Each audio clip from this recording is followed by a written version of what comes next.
Welcome to Great Primer, a weekly show that's mostly about miniatures. My name is Nick, I'm your host, and this is a bonus episode on the back of yesterday's Walker special, where I look at the Tactical Warsuit.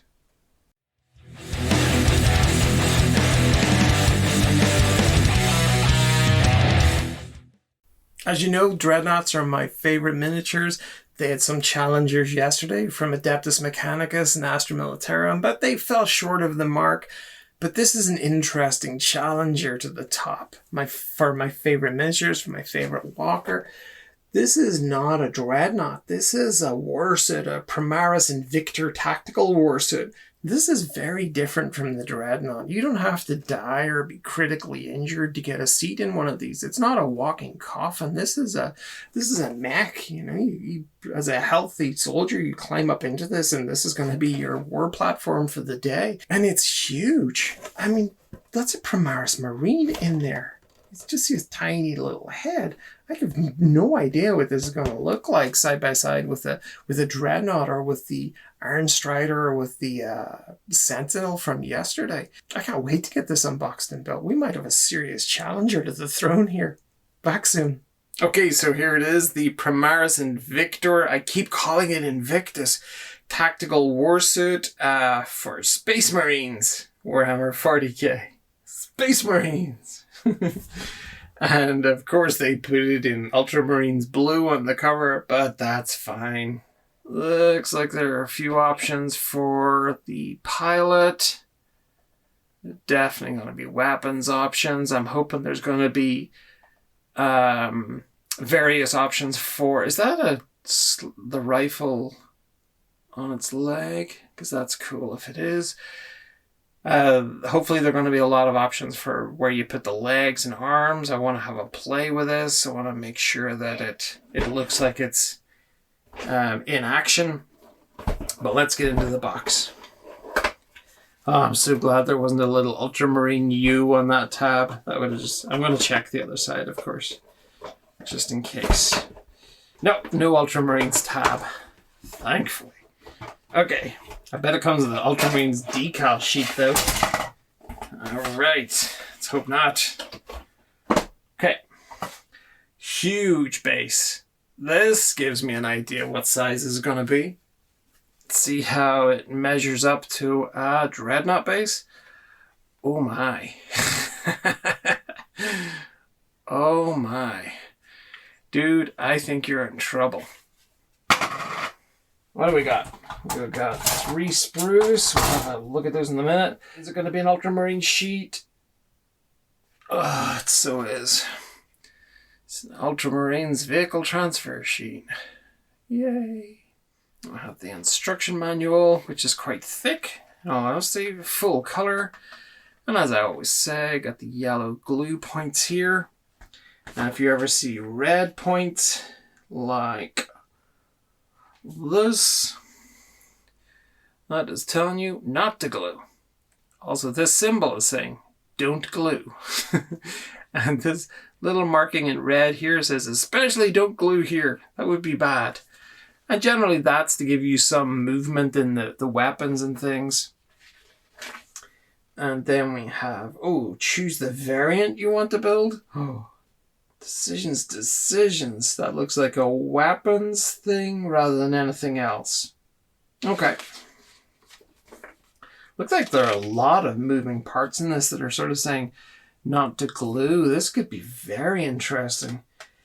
And I have a rotation magnet that should be able to fit in there. I got them for the Imperial Knights Renegade box for way back in the day. And judging by the size of this base, those XL rotation magnets from Green Stuff World will probably still fit in there. And then we have sort of the stat breakdown here and the many different weapons options. Cool. And multiple languages. Okay, let's check out these sprues. Huge weapons. Huge marine. Everything is just so large. It really does feel like the Imperial Knight build all over again. And then we have feet. Oh, the size of that foot. And a very similar looking sort of arm assembly unit there from the Dreadnoughts. But I could be totally off. But that's what it looks like to me. It looks like a Dreadnought arm unit. Honestly, the sprues kind of look a bit bland there, but I don't think the built miniature is going to look bland at all. I think it's going to look knockout. I'm going off to get it built, and I'll be back shortly. Bye. Okay, so this is a significant enough build. Like, this kind of caught me off guard. I mean, I've built a lot of big minis, and this is big enough for sure, but it was complex. This one took time. A bit of cleanup, with like mold lines and things, but a lot of components to this miniature. Is it worth the effort? Oh, heck yeah. And much like the Dreadnoughts, you don't necessarily have to glue the bits in. I mean, look at this flexibility on the arm. That's not magnets or anything like that. That is just being held in place by the design. Little less over here, but still some. Yeah, options. There really are some options here for how you display this. If you're doing like photos of it or something, you'd probably have a lot of options here. You go too far and the arm will come off, but you can see how it's connected there. And it goes back in there, incredibly easily. I love the hand holding the rifle here. I mean, this is just beautiful. Even the finger through here on the trigger. It's just the scale of it. Just so huge. The stubbers on either side. Again, there's no glue in those. They just kind of hung in there. And then this sort of cage over the Marine inside. And even the foot plate that just sort of angles down. And you can even see the detail on the foot plate there of the stop and go pedals. But opened out completely like this, it just looks fantastic. And then it's just a case of closing it all back in again. And I just think this is worth that little extra effort of putting it together. I do recommend that you leave the glue off these so that you can sort of play around with it. I suppose if there's a specific pose you're after, you could easily glue it into place if you want something like this, or you want something more sort of like pointing over here. You can see the options and the flexibility. I love seeing the aerials and these things. It just gives it that feeling of sort of a little bit more of realism, I guess.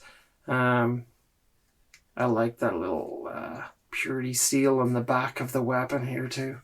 A really interesting looking kit. And while it is a little fiddly to put together at times, it's well worth the extra effort. And just to compare it here, pop it back down here. Let's compare it to this is the Sentinel. So you can see how it sort of shapes up against the Sentinel. But I guess much more relevant is the good old Dreadnought. And yeah, as you can see, the Tactical Warsuit, he can just rest his hand on top of the Dreadnought's armor there. Sort of sits just comes up to, I guess, just underneath his chest there. You can sort of see the difference in height there. Does that mean it replaces the Dreadnought as my favorite miniature of all time? No way. The Dreadnought has got that stompy cuteness that's hard to beat. But the Tactical Warsuit is definitely an impressive piece of kit. Having a few of those stomping around the battlefield, maybe do a modification on them, have them hanging off the side of a Bane blade or swinging out the back of a Storm Raven. Could you imagine how cool that would look? That might be something I do in the future. I'm definitely glad I picked it up. I recommend it for sure. Just be prepared for that little bit of fiddliness when you're putting it together. And I also recommend that you don't put any glue onto those sort of arm joints in the elbows and at the shoulder, and that you leave this little sort of protective cage unglued. It'll definitely give you easier access if you're planning on painting the pilot there. Lots of fun, and that wraps up our Walker weekend. And I think you might have heard me mention something about a Bane blade a little while ago there. And there's a very good reason for that. I've got a Bane blade coming in the next episode. A tank I have been dying to get my hands on for a long, long time, and I am thrilled to bring it here to you, to let you see it. It's just insanity. Every inch of it is just utter armoured madness.